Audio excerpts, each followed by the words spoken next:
Muy buenos días, mis queridos hermanos del seminario Catalyst Mission. Les deseo un excelente día hoy. En el día de hoy me corresponde el capítulo 4 de la carta del apóstol Pablo a los Efesios que hemos venido estudiando durante toda esta semana.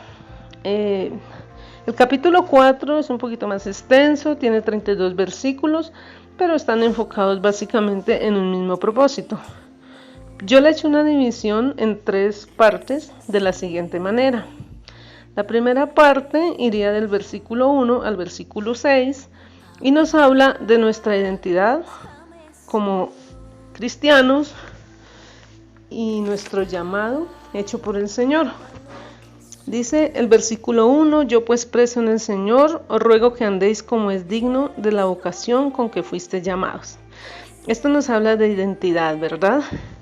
Y como cristianos nos identificamos con el Señor y más adelantico encontramos unas cualidades importantes que debemos tener en nuestra vida para poder mostrar en nosotros la vida de Cristo. Y habla de la humildad, habla de la mansedumbre, habla de la paciencia, el amor y de algo muy fundamental que debemos cuidar como iglesia, y es la unidad del cuerpo de Cristo, en un mismo cuerpo, en un mismo espíritu, en una misma esperanza, en un mismo Señor, nuestro Señor Jesucristo, una fe, un bautismo y un Dios y Padre nuestro. Eso es básicamente la primera parte. La segunda parte la encontraríamos del versículo 7 al versículo 16 y nos habla de los dones y ministerios dados por Dios y su propósito.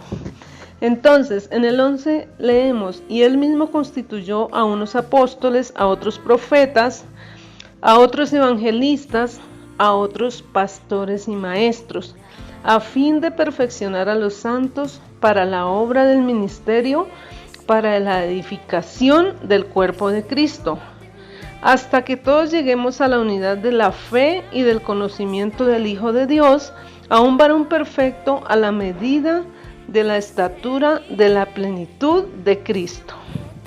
Entonces ahí encontramos que los dones, los ministerios que el Señor ha colocado en su iglesia, los ha colocado con un propósito específico, que es perfeccionar a los santos.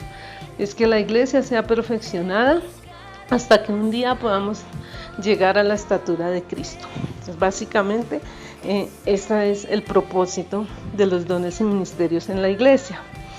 La tercera parte la encontraríamos del versículo 17 al versículo 32, y esta nos habla de la nueva vida en Cristo. El versículo 22 dice: en cuanto a la pasada manera de vivir, despojaos del viejo hombre que está viciado conforme a los deseos engañosos, y renovaos en el espíritu de nuestra mente, vestidos del nuevo hombre, creado según Dios en la justicia y santidad de la verdad. Entonces aquí encontramos que una vez identificados con Cristo, nosotros debemos dejar esa pasada manera de vivir, esas cosas que traíamos, que por naturaleza las hacíamos, como era la ira, la mentira, las palabras deshonestas, la amargura, la gritería, todas esas cosas que encontramos en los versículos a continuación, y que nos dice que debemos reemplazarlos por actos de arrepentimiento y, como veíamos al comienzo, de humildad, de mansedumbre, para poder alcanzar esa identidad nueva con Cristo.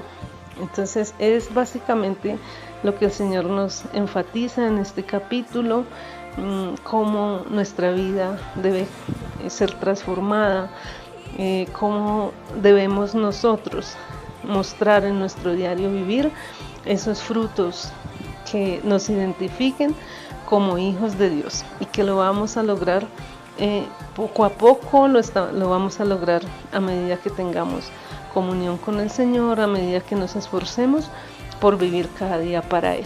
Entonces vamos a orar en esta mañana y vamos a decirle: Señor, muchísimas gracias porque hoy somos esa iglesia de Cristo, Hoy nos identificamos contigo, Señor.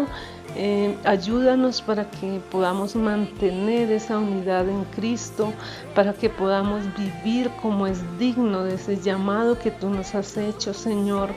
Que cada uno de nosotros en el lugar donde tú nos has colocado como parte de la iglesia podamos contribuir con la edificación de tu pueblo, de los nuevos creyentes, de la iglesia como tal, Señor, y podamos despojarnos de aquellas cosas que tal vez traíamos del viejo hombre y hoy podamos ser cada día perfeccionados en ti hasta llegar a la estatura tuya, Señor. En Cristo Jesús te damos muchísimas gracias y te bendecimos, Padre hermoso. Amén. Muchas bendiciones, mis queridos hermanos. Un abrazo para todos. Les amo en el Señor.